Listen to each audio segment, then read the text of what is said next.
আল্লাহ রসুল সাল্লাল্লাহু আলাইহি সাল্লাম এই মসজিদে যখন ঢুকছেন, হযরত বেলাল রাদিয়াল্লাহু তাআলা আনহু যখন আজান দিতেন, আল্লাহু আকবার আল্লাহু আকবার, আশহাদু আল্লা ইলাহা ইল্লাল্লাহ আশহাদু আল্লা ইলাহা ইল্লাল্লাহ আশহাদু আন্না মুহাম্মাদুর রাসূলুল্লাহ আশহাদু আন্না মুহাম্মাদুর রাসূলুল্লাহ। হযরত বেলাল যখন আযান দিত, আল্লাহর কাছে তখন পৌঁছে যেত। আল্লাহ রাব্বুল আলামিনের কাছে সেই আল্লাহ সবচেয়ে বড়, আল্লাহ সবচেয়ে বড়, নামাজের দিকে আসো, নামাজের দিকে আসো। যখন হযরত বেলাল রাদিয়াল্লাহু তাআলা যখন ডাকতেন, এমন সময় আল্লাহ তাআলার কাছে যখন শব্দটা পৌঁছাই যেত, পৌঁছানোর সাথে সাথে সকাল হয়ে যেত, ফজরের সময় সকাল হয়ে যেত। আর যদি আল্লাহ তাআলার কাছে শব্দটা না পৌঁছতো, আজানের শব্দ ধ্বনিটা যদি না পৌঁছায়, তাহলে কিন্তু তখন পরিষ্কার হইতো না। আল্লাহু আকবার। ভাই, তার আজান এত আল্লাহ তাআলা মধু দিয়েছেন। হযরত বেলাল হাবশী মানুষটা কালো, কুৎসিত, কিন্তু কালো হলে কি হবে, তার অন্তর আল্লাহ তাআলা বরকতময় দিয়ে দিয়েছেন। এমন সময় হয়ে গেল, এক সময় হযরত বেলাল চলে গেলেন, হুজুর সাল্লাল্লাহু আলাইহি সাল্লাম দুনিয়া থেকে বিদায় হয়ে গেলেন। সংক্ষেপে ঘটনা হলো যে বিদায় হয়ে যাওয়ার পরে আল্লাহ রাসূল সাল্লাল্লাহু আলাইহি সাল্লাম দুনিয়া থেকে বিদায় হয়ে গেলেন। এরকম সময় বেলাল চলে গেল তার স্থানে, তার দেশে চলে গেল। এমন সময় বেলালকে স্বপ্নে দেখাইতেছে হুজুর সাল্লাল্লাহু আলাইহি সাল্লাম, যে বলতেছেন, হে বেলাল, আবু বকর, ওমর, আলী সবাই আমার কবরের সামনে আসে, সবাই আমার রওজার সামনে এসে সালাম দেয়। ও বেলাল, তুমি কেন আসো না? তোমার কি হয়েছে? তাকে স্বপ্নে দেখাইতেছে। হযরত বেলাল রাদিয়াল্লাহু তাআলা তিনি যখন দেখলেন, স্বপ্ন দেখলেন, নবীকে দেখে পাগল পারা হয়ে গেলেন। সে তার বাড়ি থেকে নবী করিম সাল্লাল্লাহু আলাইহি সাল্লামের কাছে রওজা মুবারকের সামনে আসলেন, মদিনা শরীফ আসলেন, রওজা মুবারকে আসলেন।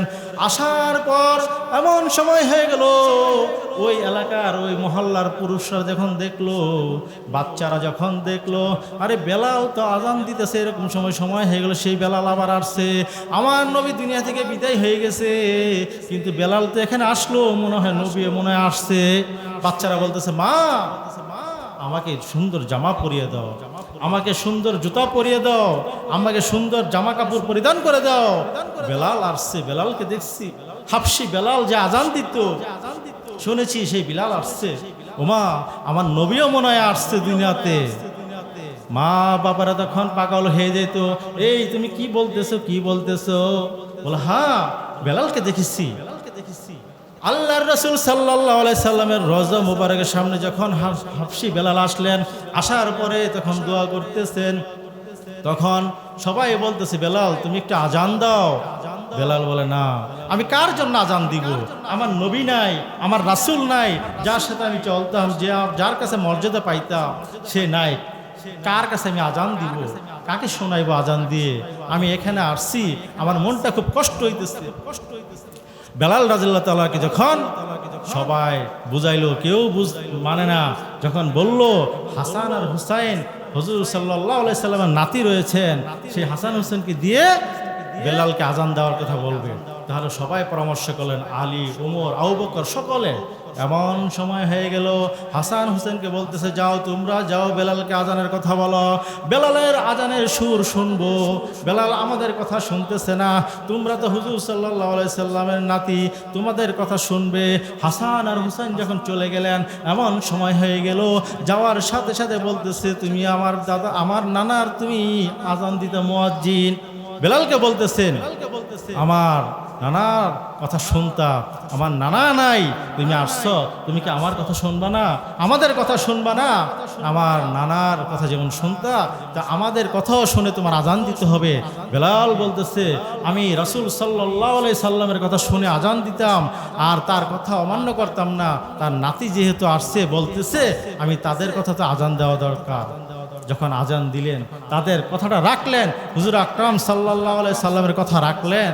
ওইরকমভাবে যখন রাখছেন, এরকমভাবে তার নাতির কথাও রাখছেন, যে সল্লু কামা রাআইতুমুনি উসাল্লি, আমরা যে নামাজ পড়তে আসি, হুজুর সাল্লাল্লাহু আলাইহি সাল্লাম যেভাবে নামাজ পড়ছেন, ওইভাবে নামাজের চেষ্টা করতে হবে। তাই বলবো ভাই, যে এরকমভাবে যখন হাসান হোসেন বললেন, বলার পর তারা আসলেন, আজান দিলেন, কথা শুনলেন, তাহলে তাদের কথা যদি এরকম নবী করিম সাল্লাল্লাহু আলাইহি সাল্লামের নাতির কথা যদি হযরত বেলাল শুনে থাকে, আর আজকে আমরা কি করতেছি একটু চিন্তা করে দেখি।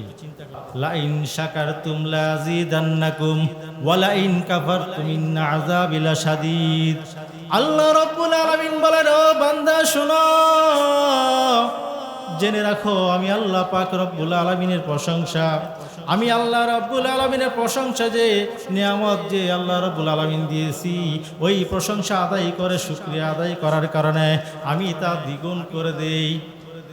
আল্লাহ পাক রব্বুল আলামিন কত মায়া করে মহব্বত করে আমাদেরকে বানিয়েছেন। আল্লাহ পাক রব্বুল আলামিন পবিত্র কোরআনের মধ্যে বলেছেন, আলিফ লাম মিম যালিকাল কিতাবু লা রাইবা ফীহি হুদাল লিল মুত্তাকিন।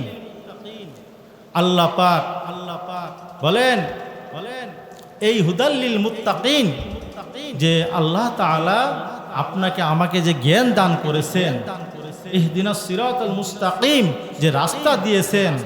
আল্লাহ পাক আকাশ থেকে যে বৃষ্টি বর্ষণ করেন, আল্লাহ রাব্বুল আলামিন জমিন থেকেও কিন্তু যে তাপ দেয় আমাদেরকে, সূর্যের তাপটা যখন মাটিতে পড়ে, এই মাটি থেকে যখন তাপটা আসে, সেটা কিন্তু আপনার আমার উপকারের জন্য। আকাশ থেকে যে আল্লাহ পাক রব্বুল আলামিন বৃষ্টি দেন, সেটা কিন্তু উপকারের জন্য। তাই বুঝতে হবে এই মসজিদ নতুন, এই জায়গার মধ্যে নতুন মসজিদ হয়েছে। আল্লাহ রাব্বুল আলামিনের কাছে শুকরিয়া, আজকে মসজিদে নতুন, জায়গাটাও নতুন, আজকে বয়ানও চলবে নতুন, ঠিক কিনা ভাই? যে যুগ উপযোগী আলোচনা চলবে ইনশাআল্লাহ কোরআন হাদিসের আমল অনুযায়ী।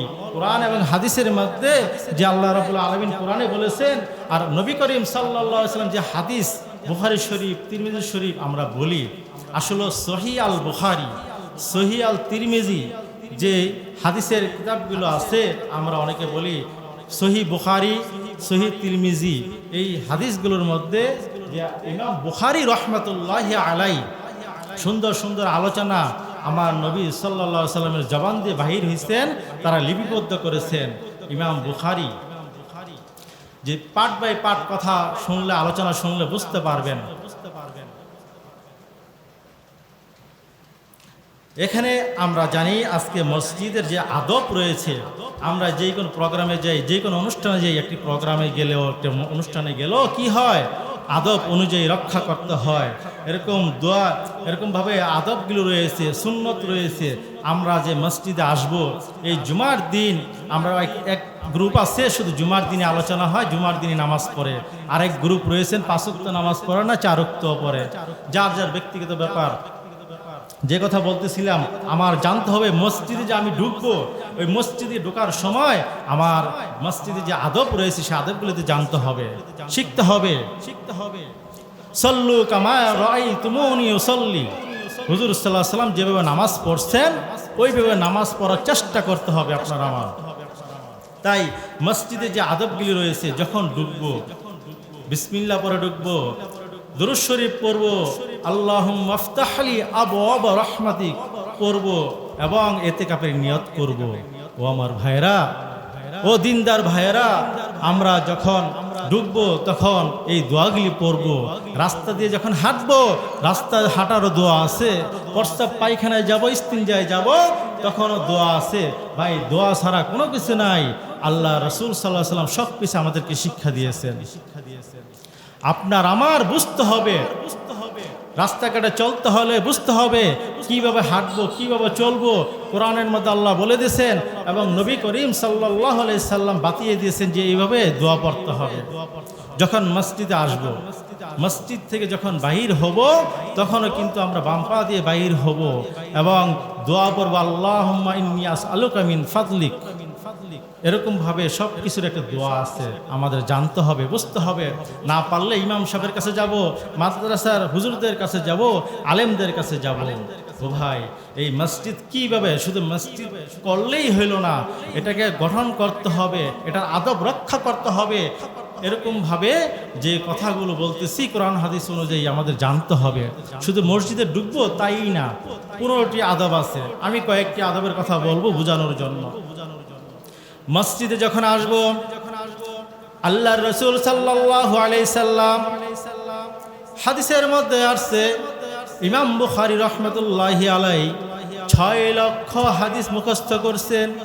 এর মধ্যে ইমাম বুখারী রাহমাতুল্লাহি আলাইহি সহিহ আল বুখারী সহিহ আল মুসলিম, এই সহিহ বুখারী শরীফের মধ্যে ৭,৫০০ ৭,৫০০ হাদিস লিখেছেন, লিপিবদ্ধ করেছেন।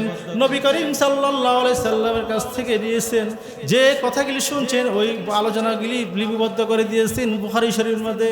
বুখারী শরীফের হাদিস হলো ইন্নামাল আ'মালু বিন্নিয়াত, যা কিছু করব অন্তর খুলে নিয়তকে হাসিল করব, নিয়তকে পরিষ্কার করে নিব। আমি 1 টাকা মসজিদে দান করব, আমি একটি ফকির লোককে খাওয়াবো। ইন্নামাল আ'মালু বিন্নিয়াত, যা কিছু করব নিয়তের উপর নির্ভরশীল হয়ে করব। এই জন্য হাদিসের মধ্যে আছে আখলিস দীনাকা ইয়াকফিকাল আমালুল কলিল। ও ভাই, আপনি অনেক বড় আল্লাহওয়ালা লোক, আপনি অনেক নামাজি, আপনি অনেক আমলদার লোক, বেশি লাগবে না। আখলিস দীনাকা ইয়াকফিকাল আমালুল কলিল, অল্প আমলই নাজাতের জন্য যথেষ্ট। তা আমাদের বুঝতে হবে, জানতে হবে। আমরা মুসলমানের ঘরে সন্তান হয়েছি ঠিক, কিন্তু মুসলমানের ঘরে সন্তান হয়ে আল্লাহর কোরআনটা চিনতাম না, নবীর হাদিস কোনটা সেটাও বুঝলাম না, সহিহ আল বুখারী কোনটা, সহিহ আল মুসলিম শরীফ কোনটা, আমরা এগুলি চিনলাম না। কিন্তু চিনি যেগুলি প্রয়োজন নাই সেইগুলো। এজন্য বলবো মসজিদের আদব এরকমভাবে রক্ষা করব। আল্লাহর রাসূল সাল্লাল্লাহু আলাইহি সাল্লাম মসজিদের ভিতরে এরকমভাবে গমন করেছেন, আলোচনা করতেছেন, কথা বলতেছেন, সাহাবীদের সামনে কথা বলতেছেন। এমন সময় হয়ে গেল, এমন লোকজন জড়িত হয়ে গেল, এমন সময় হয়ে গেল এক সাহাবী সে হযরত বারাকাত এসে বললেন, এরকমভাবে মজলিসে বসে বললেন, নবী করিম সাল্লাল্লাহু আলাইহি সাল্লাম বললেন, তুমি এখানে বসলা কেন, তুমি মজমার মধ্যে বসলা কেন? বলল, ইয়া রাসূলুল্লাহ, আপনার কথা শোনার জন্য, আপনার কথাগুলো শোনার জন্য আমি এখানে মজলিসের মধ্যে বসলাম, মজলিসে বসে আপনার কথা শুনতেছি। আল্লাহর রাসূল সাল্লাল্লাহু আলাইহি সাল্লাম বলেন, না, আগে তুমি 2 রাকাত নামাজ আদায় করো। ওযু করছো, মসজিদে ঢুকছো, সেই মসজিদের হক আছে। আগে আমার কথা শোনার আগে আল্লাহর ঘরে যে ঢুকছো, আল্লাহর কথা মানার দরকার। তাই তুমি আগে প্রথম 2 রাকাত নামাজ আদায় করো, মসজিদে ঢুকার না 2 রাকাত নামাজ হক আদায় করো, তারপরে আমি রাসূলের কথা শুনবা, আমার আলোচনাগুলো শুনবা। সুবহানাল্লাহ। ও আমার ভাই ও বোনেরা, পর্দার আড়ালের মায়েরা, যুবক ভাইয়েরা, বৃদ্ধ বাবারা, জীবন যৌবন কাটিয়ে দিলাম, সময় নষ্ট, অযথা সময় নষ্ট করে দিলাম। এই মসজিদের আদবগুলি তো আমার জানতে হবে। শুধু মসজিদে আসলেই চলবে না। মসজিদে যখন আসব, ওযু করব, পবিত্র হব, তারপরে মসজিদে ঢুকবো এবং ঢুকে 2 রাকাত নামাজ আদায় করবে, তাহলে মসজিদের হক আদায় হবে। যে কথা বলতেছিলাম, এরকম ভাবে যখন অনেক মা বোনরা অপবিত্র হয়ে যায়, মাসিক নেফাস হয়ে যায়, মাসিক হয়ে যায়, শরীর নষ্ট হয়ে যায়, খারাপ হয়ে যায়, যখন ও মা বোনেরা, আমরা জানি এই জিনিসটি যে আমাদের বাংলাদেশে মসজিদের মধ্যে মহিলারা ঢুকে খুব কম জায়গায় আছে। দেশ বিদেশে ঘুরে দেখলাম, আলহামদুলিল্লাহ, মহিলারা মসজিদে গমন করে, মসজিদে গিয়ে নামাজ আদায় করে। আমাদের দেশে আছে অল্প কয়েকটি জায়গায়, যেমন বাইতুল মুকাররমও আছে এরকম নিচতলার মধ্যে মহিলাদের। যে কথা বলতেছিলাম, মহিলারা যখন অবস্থা খারাপ, তার শরীর খারাপ হয়ে যায়, হায়াজ নেফাস হয়ে যায়, তখন সে মসজিদে ঢুকতে পারবে না, কিন্তু মসজিদ থেকে বাহিরে রাস্তা দিয়ে যেতে পারবে, হেঁটে যেতে পারবে, ওটা কোনো সমস্যা নাই। তাই মসজিদের আদবগুলো রক্ষা করতে হবে। আমরা মনে করি যে মসজিদের ভিতরে ঢুকলে মনে হয় এরকম নিজের মনটা এমন শান্তি হয়ে যায় যে মসজিদে গেলে বাতাসে এরকম নীরব অবস্থায় মানুষ ঘুমিয়ে যায়। অনেক ভাইয়েরা আছেন আরামে, বাহিরে কোনো ঘুম আসে না, যখন মসজিদে ঢুকেন তখন ঘুম এসে যায়। আমি তাদেরকেই বলবো যে আমার নিয়ম অনুযায়ী চলতে হবে, নিয়ম অনুযায়ী আমাদের থাকতে হবে। মসজিদ শুধু বানাইলেই হলো না, তার আদব রক্ষা করতে হবে। এরকম ভাবে আল্লাহ রাসূল সাল্লাল্লাহু আলাইহি সাল্লাম হযরত আব্দুল্লাহ ইবনে মুআজ রাদিয়াল্লাহু তাআলার ঘটনা এবং হযরত বেলালের ঘটনা, এরকম আইয়ুব নবীর ঘটনা, নূহ আলাইহিস সালামের ঘটনা, অনেক ঘটনা আছে। যেহেতু নতুন মসজিদ, নতুন জায়গায় আসলাম, নতুন বয়ান করার চিন্তা ভাবনা ছিল, এরকমভাবে করব। কথাগুলো বলতে চাই। যে কথা বলতেছিলাম, আল্লাহ রাসূল সাল্লাল্লাহু আলাইহি সাল্লাম এই মসজিদে যখন ঢুকছেন, হযরত বেলাল রাদিয়াল্লাহু তাআলা আনহু যখন আজান দিতেন, আল্লাহু আকবার, আল্লাহু আকবার, আশহাদু আল্লা ইলাহা ইল্লাল্লাহ, আশহাদু আল্লা ইলাহা ইল্লাল্লাহ, আশহাদু আন্না মুহাম্মাদুর রাসূলুল্লাহ, আশহাদু আন্না মুহাম্মাদুর রাসূলুল্লাহ। হযরত বেলাল যখন আযান দিত আল্লাহর কাছে তখন পৌঁছে যেত। আল্লাহ রাব্বুল আলামিনের কাছে সেই আল্লাহ সবচেয়ে বড়, আল্লাহ সবচেয়ে বড়, নামাজের দিকে আসো, নামাজের দিকে আসো। যখন হযরত বেলাল রাদিয়াল্লাহু তাআলা যখন ডাকতেন, এমন সময় আল্লাহ তাআলার কাছে যখন শব্দটা পৌঁছাই যেত, পৌঁছানোর সাথে সাথে সকাল হয়ে যেত, ফজরের সময় সকাল হয়ে যেত। আর যদি আল্লাহ তাআলার কাছে শব্দটা না পৌঁছতো, আজানের শব্দ ধ্বনিটা যদি না পৌঁছায়, তাহলে কিন্তু তখন পরিষ্কার হইতো না। আল্লাহু আকবার।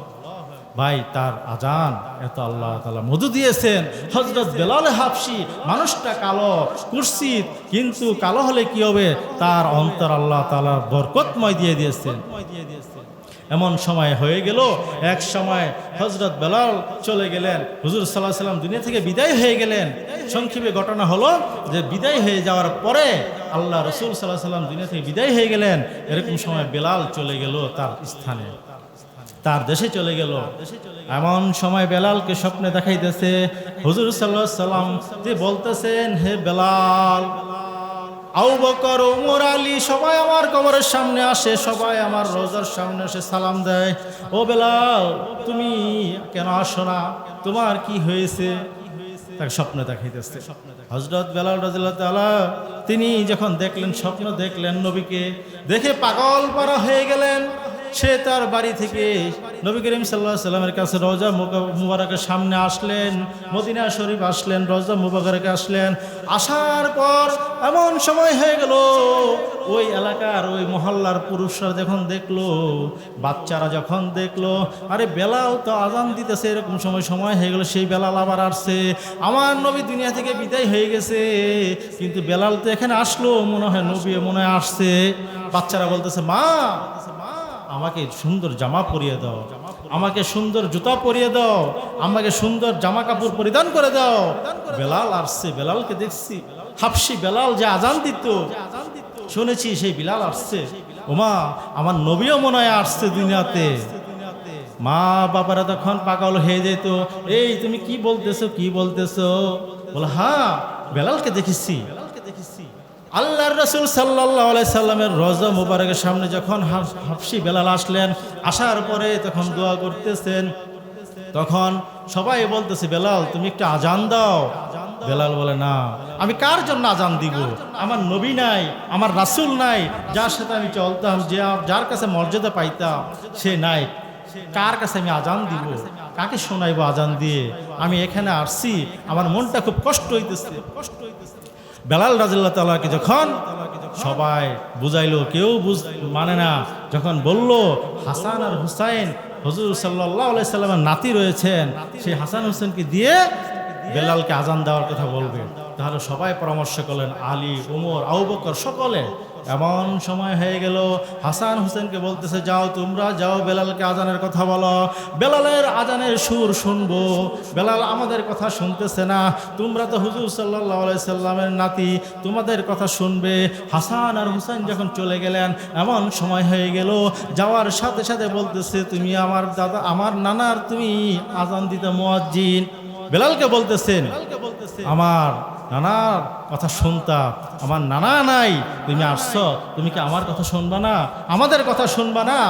আমার নানার কথা যেমন শুনতা, তা আমাদের কথাও শুনে তোমার আজান দিতে হবে। বেলাল বলতেছে, আমি রাসূল সাল্লাল্লাহু আলাইহি সাল্লামের কথা শুনে আজান দিতাম, আর তার কথা অমান্য করতাম না। তার নাতি যেহেতু আসছে, বলতেছে, আমি তাদের কথা তো আজান দেওয়া দরকার। যখন আজান দিলেন, তাদের কথাটা রাখলেন, হুজুর আকরাম সাল্লাল্লাহু আলাইহি সাল্লামের কথা রাখলেন। ওইরকমভাবে যখন রাখছেন, এরকমভাবে তার নাতির কথাও রাখছেন, যে সল্লু কামা রাআইতুমুনি উসাল্লি, আমরা যে নামাজ পড়তে আসি, হুজুর সাল্লাল্লাহু আলাইহি সাল্লাম যেভাবে নামাজ পড়ছেন, ওইভাবে নামাজের চেষ্টা করতে হবে। তাই বলবো ভাই, যে এরকমভাবে যখন হাসান হোসেন বললেন, বলার পর তারা আসলেন, আজান দিলেন, কথা শুনলেন, তাহলে তাদের কথা যদি এরকম নবী করিম সাল্লাল্লাহু আলাইহি সাল্লামের নাতির কথা যদি হযরত বেলাল শুনে থাকে, আর আজকে আমরা কি করতেছি একটু চিন্তা করে দেখি। আমরা হলো সেই রাসূলের অনুসারী, সেই নবীর অনুসারী। আলেম ওলামাগণের কথা অনেকে শোনে, অনেকে শোনে না। ও ভাই, আমাদের কথা আপনার মনে হয় যেমন বিশ্বের মতো লাগতে পারে, কিন্তু আমরা আলেম ওলামারা, হক্কানি আলেম ওলামারা যে কথা বলে আপনাদের ভালোর জন্য বলে, আপনারা মনে করেন বিশ্বের মতো লাগে না। একদিন কাজে আসবে। ওই আসমানে যে সূর্যটা রয়েছে, লাশ-শামসি ইয়ামবাগিলাহা আন তুদরিকাল কমারু ওয়ালাল লাইলু সাবিকুন নাহার। আমার আল্লাহ রাব্বুল আলামিন যে সূর্য দিয়েছেন, সূর্যের রাস্তা দিয়ে সে সূর্য যখন হাঁটে চলাফেরা করে, আল্লাহ রাব্বুল আলামিন যে চন্দ্র দিয়েছেন, ওই চন্দ্র যখন তার রাস্তা দিয়ে চলাচল করে, যখন নাকি সমস্যা হয়ে যাবে, ওই দিন সব ধ্বংস হয়ে যাবে। যেদিন সূর্য চন্দ্র এক রাস্তাতে চলবে, তখন সব ধ্বংস হয়ে যাবে, দুনিয়া ধ্বংস হয়ে যাবে। আমার ভাইরা, ইন্নাল উলামা ওয়ারাসাতুল আম্বিয়া, আলেম ওলামাগণ হলেন হুজুর সাল্লাল্লাহু আলাইহি ওয়াসাল্লাম ওয়ারিসদাতা। ঠিক কিনা ভাই? তাহলে ওই আসমানের কথা, যে জমিনের মধ্যে আসমানের মধ্যে পার্থক্য কতটুকু, সূর্যটা যখন নাকি তাপ দিবে কাল কিয়ামতের ময়দানে, এই জমিনটা তামা হয়ে যাবে, মানুষের শরীরের সমস্ত কিছু উলঙ্গ হয়ে যাবে, শরীরে কোনো কাপড় থাকবে না, তখন নাফসি নাফসি শুরু করে দিবে। কেমনে বাঁচবো এক গ্লাস পানির জন্য, কেমনে বাঁচবো, আমার পানির পিপাসা লাগতেছে। তখন আলেমদের কথা মনে পড়বে। আলেমরা দাওয়াত দিয়েছে আপনাকে, তখন দুনিয়া থাকতে শুনেন নাই। আলেমরা আপনাকে ভালো করে দাওয়াত দিয়েছে, তখন তাদের কথা মানেন নাই। ও আমার ভাইয়েরা, আজকে কথা ভালো লাগবে না, কিন্তু দেখেন আমাদের তাবলিগি ভাইয়েরা যারা হকপন্থী আলেমপন্থী, আমার তাবলিগি ভাইয়েরা যখন দাওয়াত দেয়, গাছতে যায়, আপনার বাড়িতে ঘরে আপনার দোকানে রাস্তাঘাটে দেখা হয়, যখন গাছতে যায় আপনাকে দাওয়াত দেয়, ও ভাই তখন ওই কথা স্মরণ হবে। হ্যাঁ, খুশের সারা মসজিদে তাবলিগি জামাত আসছে, তারা দাওয়াত দিয়েছে, আমরা তখন শুনি নাই। ও খুশের সারার ভাইয়েরা, ও বন্দরের ভাইয়েরা, আল্লাহ রাব্বুল আলামিনের কথা স্মরণ করেন। যে মানুষ দাওয়াত দিয়েছে আমরা কথা শুনি নাই, তখন ওই যে কিয়ামতের ময়দানে যখন ওই সূর্যটা আপনার দিকে তাপ দিবে, জমিন থেকে যখন এই তাপটা উঠবে, এরকম ভাবে আপনার শরীরে কিছুই থাকবে না সেই তাপের কারণে, তখন শরীরের সমস্ত কিছু নষ্ট হয়ে যাবে, থাকবে না। তখন মনে হবে আলেম বলছে কথাটা শুনি নাই, আমার ভাইরা তাবলিগি ভাই দাওয়াত দিয়েছে সেই কথাও শুনি নাই, তখন বললে কাজ হবে না।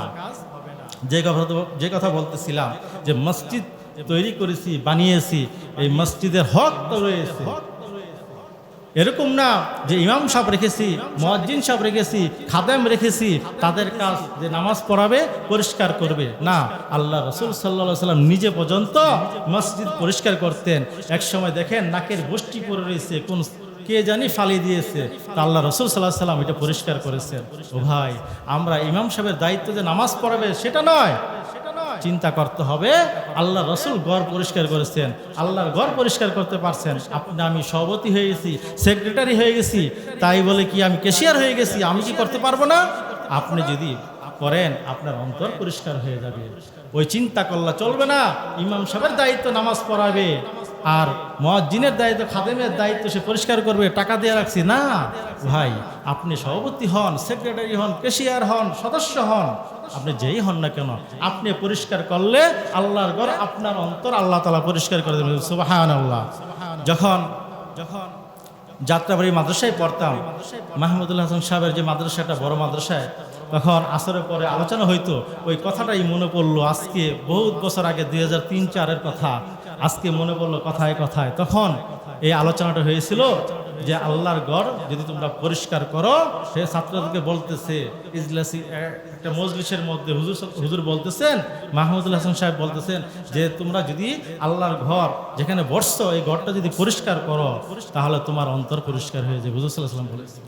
ও ভাই, তাহলে কত সাল আগে পড়েছি, আজকে কথাটা মনে পড়ে, প্রায় সময় মনে হয় কথায় কথায় এসে যায়। আমরা কোনো মুয়াজ্জিন ইমামের আশায় থাকবো না। মসজিদ দিয়েছি, মসজিদ আমি পরিষ্কার করব, আমি এটা পরিষ্কার করে রাখবো যে আরেক ভাই কষ্ট না পায়। ঠিক কিনা ভাই? এজন্য বলবো, আখলিস দীনাকা ইয়াকফিকাল আমালুল কলিল, বেশি আমল লাগবে না, অল্প আমলেই নাজাতের জন্য যথেষ্ট। তাই যে কথা বলতেছিলাম, ওই কাতাদা রহমতুল্লাহি আলাইহি যখন তিনি ঢুকছেন, হুজুর সাল্লাল্লাহু আলাইহি ওয়াসাল্লাম যখন আলোচনা করতেছেন, দেখলেন, তাকে বললেন যে তাকে 2 রাকাত নামাজ আদায় করো। তাই আমরা যখন মসজিদে ঢুকবো, তখন মসজিদে হক আদায় করব, 2 রাকাত নামাজ আদায় করে নিব। ওরকম ভাবে এক ইহুদি হযরত আবু বকর সিদ্দিক রাদিয়াল্লাহু তাআলা আনহু তিনি করলেন রাস্তাতে হেঁটে যাচ্ছেন। যাওয়ার সময় যখন রাস্তাতে হেঁটে যায়, হুজুর আকরাম সাল্লাল্লাহু আলাইহি সাল্লাম এরকম ভাবে মসজিদের মধ্যে বসে আলোচনা করতেছেন। দুইজন ইহুদি রাস্তাতে হেঁটে যাচ্ছেন। হেঁটে যাওয়ার সময় হযরত আবু বকর সিদ্দিক রাদিয়াল্লাহু তাআলা আনহু তিনি যখন হেঁটে যায় তখন ওই ইহুদি দুইজন বলে, একদিন বলতেছে মোহাম্মদ খারাপ, আল্লাহ খারাপ, মোহাম্মদ খারাপ, মোহাম্মদের আল্লাহ খারাপ। তো হযরত আবু বকর রাদিয়াল্লাহু তাআলা কিছু বলেন নাই। আরেকদিন দেখা হইলো, পাশ দিয়ে যাচ্ছেন, এমন সময় হযরত আবু বকর সিদ্দিককে দেখে বলতেছে, ওই ইহুদি দুইজন বলতেছে তোদের নবীও ফকির, আল্লাহও ফকির। তখন আবু বকর সিদ্দিক কিছু বলেন না, সে তো নরম মানুষ, উমর হলো গরম। আবু বকর সিদ্দিক হলো নরম, উমর হলো গরম। কিন্তু তৃতীয় দিন যখন এই কথায় আবার দেখা হলো, আবার এই কথাই বলল, তখন হযরত আবু বকর সিদ্দিক রাদিয়াল্লাহু তাআলা আনহু তিনি করলেন, একজনকে এরম থাপ্পড় মারছে, মারার সাথে সাথে সে পড়ে গেছে। পড়ে যাওয়ার পরে মায়েরটা খাবার পরে সে আর উঠে না, জানে যে যদি আমি এখন উঠি আবার মায়ের খেতে হবে। তিনি শুয়ে রয়েছেন ইহুদি। এমন সময় হয়ে গেল, যাইতে যাইতে যখন রাস্তাতে হেঁটে যাচ্ছে, ওই ইহুদি সে করলো কি, হযরত হুজুর সাল্লাল্লাহু আলাইহি সাল্লামের কাছে গেলেন। নবী করিম সাল্লাল্লাহু আলাইহি সাল্লামের কাছে গিয়ে বলতেছেন, হে মুহাম্মদ, তোমার সাহাবী এরকম ভাবে আবু বকর সিদ্দিক আমাকে থাপ্পড় মারছে। আল্লাহ রাসূল সাল্লাল্লাহু আলাইহি সাল্লাম বলতেছে, না, এটা তো মনে হয় ওমরের কাজ। ওমর হইল গরম, ওমর কোনো কিছু শুনতে চায় না, রাসূলের কোনো কিছু সে মানতে চায় না। এরকম ভাবে যে রাসূলের বিপক্ষে কথা কবে তাকেও মারে, আল্লাহর বিপক্ষে যে কথা বলে তাকেও কঠিন মার দেয়। হযরত আবু বকর এরকম কাজ করতে পারবে না, তার কোনো অধিকার এরকম ভাবে নাই, তার মেজাজ হলো নরম মেজাজ। এমন সময় নবী করিম সাল্লাল্লাহু আলাইহি সাল্লাম বলতেছেন, যেহেতু আপনি বলছেন আমি সেটা দেখব। এমন সময় হয়ে গেল, যখন আবু বকর আসলেন নবীর কাছে, আসার পরে দেখতেছে নবী করিম সাল্লাল্লাহু আলাইহি সাল্লাম আবু বকরের দিকে তাকায়, আবু বকর নবীর দিকে তাকাইতেছে, যে আবু বকর তো এরকম করার কথা না। তখন আবু বকর বলতেছে, যখন নবী বলতেছিলেন যে আবু বকর তুমি কি ওই লোকটাকে মারছো, সে তো আয়েশা দেখে হুজুরের সামনে ওই ইহুদি বসা, আশ্চর্য হয়ে গেছে। হুজুরের সামনে কিভাবে প্রমাণ করবো যে মারছি, আমার তো কোনো সাক্ষী নাই। আর ওই ইহুদির তো দুইজন, একজনকে মারছে, আরেকজন সাক্ষী আছে, ঠিক কিনা ভাই? তাহলে দেখেন বলতেছে, আমার তো কোনো সাক্ষী নাই, ইয়া রাসূলুল্লাহ, আমাকে সময় দেন, আমাকে রাতটুক সময় দেন, ফজরের সময় আপনাকে আমি সাক্ষী দিব। আল্লাহ রাসূল সাল্লাল্লাহু আলাইহি ওয়াসাল্লাম বলেন, হে আবু বকর, হে আবু বকর সিদ্দিক, তুমি যাও, তাহলে তোমাকে সময় দিলাম। ইহুদিও চলে গেলেন। এমন সময় হয়ে গেল, আবু বকর রাদিয়াল্লাহু তাআলা আনহু তিনি কি করলেন, রাত্রে ইবাদত বন্দেগী করলেন, যাই নামাজ নিয়ে আল্লাহর কাছে, আল্লাহ তাআলার কাছে ইবাদত বন্দেগী করতেছে। আল্লাহ, আমার তো সাক্ষী নাই, আমি নবী করিম সাল্লাল্লাহু আলাইহি ওয়াসাল্লামকে কি সাক্ষী দিব? ইহুদিকে মারছি, তোমাকে খারাপ বলার কারণে, ফকির বলার কারণে, আমার নবীকেও ফকির বলার কারণে আমাকে বলছে, আমি কোনো কিছু বলি নাই, কিন্তু আমার এটা সহ্য হয় না। তখন আল্লাহ রাসূল সাল্লাল্লাহু আলাইহি ওয়াসাল্লাম যখন সময় হয়ে গেল, ফজরের সময় হয়ে গেল, আল্লাহর ওলির কাছে যখন আসলো, সামনে আসলো, ফজরের নামাজ পড়তে আসবে। প্রতিদিন হযরত আবু বকর সিদ্দিক রাদিয়াল্লাহু তাআলা আনহু তিনি সবার আগে আসেন এবং নবী করিম সাল্লাল্লাহু আলাইহি ওয়াসাল্লামের পিছনে যে বসেন, সব সময় তার পিছনে বসেন। কিন্তু আজকে তারপর আসে না, সবার পরে আসছেন, আসার পরে নামাজ আদায় করছেন। নামাজ আদায় করার পরে যখন বসলেন, বসার পরে আল্লাহ রাসূল সাল্লাল্লাহু আলাইহি ওয়াসাল্লাম বলতেছেন এরকম ভাবে, কই আবু বকর আসছো? দেখে তার মুখে পর্দা দেওয়া, সমস্যা লাগতেছে, খারাপ লাগতেছে, কেমনে চেহারা দেখাবো, আমার তো কোনো প্রমাণ নাই, আমি কিভাবে বলবো?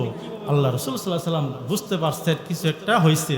তখন ওই সময় বলতেছে, আল্লাহ রাসূলকে বলতেছে, আল্লাহ রাসূল, আমি ওকে আরেকটা থাপ্পড় মারবো। বলে, তাহলে তুমিই মারছো, প্রমাণটা পাইলাম।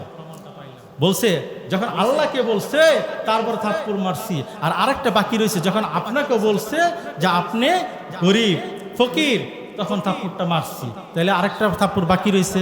আল্লাহ রাসূল বুঝতে পারছেন ওমর মারে নাই, আবু বকর সিদ্দিকই মারছে। তাহলে তখন বিচারের সময় যখন তাকে অপদস্থ করবে, তাকে এরকম লজ্জিত করবে, এমন সময় আঙ্গুলটা আল্লাহ রাসূল সাল্লাল্লাহু আলাইহি ওয়াসাল্লাম উঠাইছেন বিচারের জন্য। তারপর কি হয়ে গেল, এমন সময় আল্লাহ রাসূল সাল্লাল্লাহু আলাইহি সাল্লামের কাছে এমন সময় এক তার কানের মধ্যে বলতেছে একজন, যে আল্লাহ রাসূল সাল্লাল্লাহু আলাইহি সাল্লাম আল্লাহ তাআলা পাঠাইছেন, ও তো এরকম অপরাধের জন্য মারে নাই, আল্লাহ নিজে শুনছেন, আল্লাহ তাআলা নিজে শুনছেন যে আল্লাহকে ফকির বলছে, আপনাকেও ফকির করছে, সেজন্য তাকে মারছে। তাহলে তার কথার সাথে মিলে গেছে। আবু বকর সিদ্দিক বলছেন আল্লাহকেও ফকির বলছে, গরিব বলছে, আপনাকেও বলছে, সেজন্য একটা মারছি আর একটা বাকি রয়েছে। কিন্তু তার কানে যখন বিচার আগে শব্দ এসে চলে আসলো তখন মিলে গেছে। এই হলো অবস্থা। ও ভাই, আমরা দুনিয়াতে বাস করব কিভাবে বাস করব? আল্লাহ রাব্বুল আলামিন কোরআনেতে বলে দিয়েছেন, আপনার আমার জন্ম থেকে মৃত্যু পর্যন্ত, আপনার আমার সেই কবর পর্যন্ত সবকিছু আল্লাহ তাআলা পবিত্র কোরআনে দিয়ে দিয়েছেন। এটা আপনার আমার বিশ্বাস রাখতে হবে, করতে হবে। তাহলে আখিরাত বুঝবো কিভাবে? আমার কথাগুলো বুঝতেছেন আপনারা? ও ভাই, আজকে আমরা মুসলমান হয়েছি, কিভাবে মুসলমান হইলাম, কিভাবে আসলাম, আমরা তো সেটাই জানতে পারি না অনেকে। আজকে আমরা দুনিয়ার ভিতরে জঘন্য অবস্থায় রয়েছি। তাহলে কি করতে হবে? দেখেন, ঈসা নবীর মা, আমরা কি ঈসা নবীর কথা শুনেছি না? ঈসা নবীর মা মহিলা মানুষ হয়েও তিনি জান্নাতি খাবার খাইতেন। কিভাবে? আল্লাহু আকবার। সে মসজিদ পরিষ্কার করতেন, ঝাড়ু দিতেন, পরিষ্কার করতেন। সে ঈসা নবীর মা জান্নাতি খানা খাইতো। সুবহানাল্লাহ। আমরা কি চাই না জান্নাতি খানা খাইতে ভাই? তাহলে কি করতে হবে? মসজিদ পরিষ্কার করতে হবে, মসজিদে কি সমস্যা কি অসমস্যা দেখতে হবে। ইমাম সাহেবকে, মুয়াজ্জিন সাহেবকে, খাদেম সাহেবকে, তাদেরকে উচ্চস্বরে কথা বলা যাবে না।